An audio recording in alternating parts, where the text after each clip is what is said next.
Rock star Devi Sri Prasad కు ఏమైంది? కంగువా కంగు తినిపించడం వెనుక ఈ మ్యూజిక్ డైరెక్టర్ హస్తం ఉందా?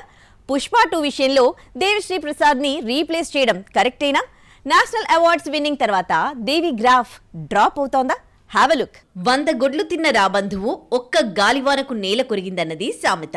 Present composer Devi Sri Prasad situation ఇలాగే మారింది. 100కు పైగా సినిమాలకు మ్యూజిక్ ఇచ్చిన ఎక్స్పీరియన్స్, ఎన్నో అచీవ్మెంట్స్ కంగువాతో పోగొట్టుకున్నట్లయింది. సినిమా రిజల్ట్ కన్నా దేవిశ్రీ ప్రసాద్ బీజిఎం గురించే విపరీతమైన చర్చ నడుస్తోంది. రిజిస్టర్ అయ్యేలా ఒక్క సాంగ్ లేకపోవడంతో మూవీని నిలబెట్టే బ్యాక్గ్రౌండ్ స్కోర్ లేదంటూ ట్రోల్ చేస్తున్నారు ఆడియన్స్. సూర్య అవకాశం వచ్చినప్పుడల్లా దేవిశ్రీకి పిలిచి మ్యూజిక్ బాధ్యతలు అప్పగించాడు. 6 ఆల్బమ్ హిట్ తర్వాత సింగం 2 ఛాన్సులిచ్చాడు. ఇప్పుడు బిగ్గెస్ట్ ప్రాజెక్ట్ కంగువాకు ట్యూన్స్ ఇచ్చే రెస్పాన్సిబిలిటీ భుజాన వేశాడు. కానీ నిలబెట్టుకోలేకపోయాడు రాక్ స్టార్. పోనీ ఏమన్నా ప్రెషర్ పెట్టారా అంటే టేక్ యువర్ ఓన్ టైం అన్నారు. కంగువా చాలాసార్లు పోస్ట్ పోన్ అయింది. ఈ సినిమాకు మరింత ఫినిషింగ్ ఇవ్వచ్చు అనుకుంటే ఈ టైం సరిపోతుంది. కానీ దేవి కంపోజింగ్ విషయంలో light తీసుకున్నాడన్న విమర్శలొస్తున్నాయి.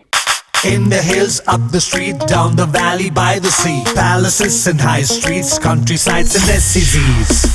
We've been here, we've been there, Veka's been just everywhere.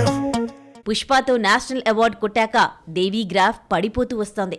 ఆ తర్వాత వావ్ అనిపించే సాంగ్స్ కానీ, టాప్ నాచ్ అనిపించే బీజిఎం ఎలివేషన్స్ కానీ లేవు. ఇప్పుడు పుష్ప 2 వర్క్ విషయంలో ఇదే జరిగింది. సరైన అవుట్పుట్ ఇవ్వకపోవడంతో సుక్కుకు చిర్రెత్తుకొచ్చి తమన్ను తీసుకొచ్చాడు. ఇప్పటి వరకు ఈ నిర్ణయం తప్పన్నవారే కంగువా వచ్చాక సుక్కు డెసిజన్ పర్ఫెక్ట్ అంటున్నారు.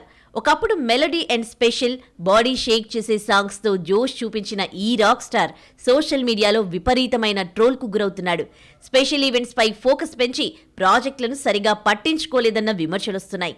దీంతో దేవి ఫ్యాన్స్ హర్ట్ అవుతున్నారు. అన్నా గట్టి కంబ్యాక్ ఇవ్వవే, కాలరెగరేద్దామంటూ సపోర్ట్ చేస్తున్నారు. మరి ఈ రిక్వెస్ట్లు వింటున్నాడో లేదో.